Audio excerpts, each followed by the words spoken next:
All right, welcome back to this thing that's become kind of weekly. I didn't do one last week, but where I just discussed the game of football I've just watched with the Saints, and tonight was a 4-point win against the Suns. It was very close. It was very tough. They got the job done. I don't know. It was a very odd game. It was on Channel 7, and whenever that happens, you get Bruce and James Brayshaw and that, who really seem to not know anything about football that happens outside of the Channel 7 bubble, and they had no idea about our players, and they really only cared about Isaac Rankine, which was frustrating. I mean, he made a mistake and he clearly got pinned holding the ball, and they were like, oh, that's not, I guess it's the right decision. Like, they were literally barracking for the Suns all night long. The umpiring was, I don't know, it wasn't too good for both sides, which is becoming a theme. They've been pretty bad this year. But yeah, I mean, there was lots of calls. Like, people on Twitter were talking about the Paddy Ryder thing. There was a ruck contest at the end where he jumped over the top of Wits, but it didn't really impact like the actual context of the contest at all. And there was so many holding the ball decisions that didn't go our way, or holding the man decisions inside their 50 that cost us goals.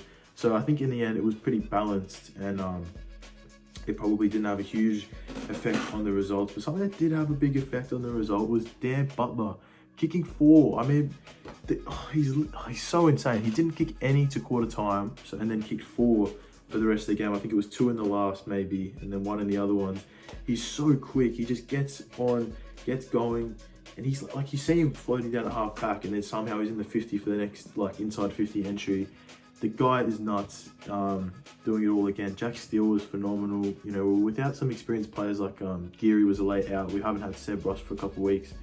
So he really stood up. Hunter Clark, I said it a couple of weeks ago, I wanted to see him get tackled once so we know he's a human being and not some insane like alien who just cannot be touched. He did it again. Go back and watch the last 5 minutes of the game. There was 5 guys trying to get him. It's like when you watch like soccer and Messi just has like all these defenders swarming him and he just finds a way out. They can't touch him, man. Like, it's like he's just got oil all over him or something, and he just weaves in and out. It's ridiculous to watch.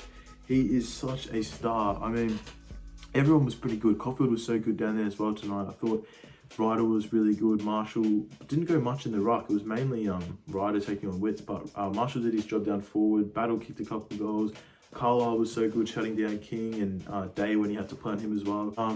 I think we entered second tonight. We're a game behind Port Adelaide, who play Richmond on Saturday, which I think Richmond will probably win that, which means if we win Monday night against Geelong, we'll be, percentage off top spot, which is pretty crazy. I mean, that's still Geelong is a very hard opponent, but 7-3. You probably need 10 wins to bank the final spot, especially with a good percentage. We're really not that far away from our first finals appearance for 10 years, which is crazy. Yeah, I don't know. The Suns got on top at that start of the quarter, and I was a little bit worried, but I always thought like we were going to respond because we're such a fit team, and they always finish the game strong. And then Nick Hine did some good things, and Butler pretty much saved us there. To be honest, it was mainly his work through the forward line and the midfield. But 4 wins in a row, 6 out of our last 7, and the only loss coming from that game against Fremantle where we were 6 goals up.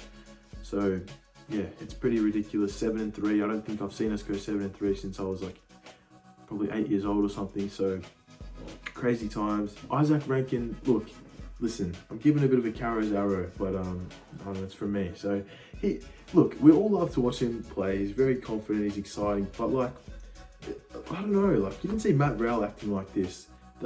Someone took a mark inside 54, it might have been King, and then he gets over to Dean Kent, starts rubbing his hair and everything, getting into him. At this point, the game's still in the balance. I think we might have actually been in front.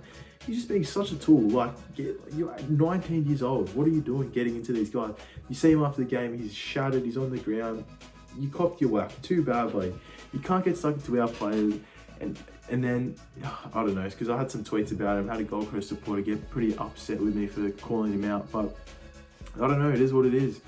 You play confident, you call people out, it's going to happen back to you. I turned him over upside down on Twitter this week, as I do for all the St Kilda wins. We flip someone upside down as a bit of a sign of disrespect, but footy's on again for the Saints in I think 4 days, and the Saints roll on 4 in a row. How long can it last? I don't know. We're into $15 for the flag.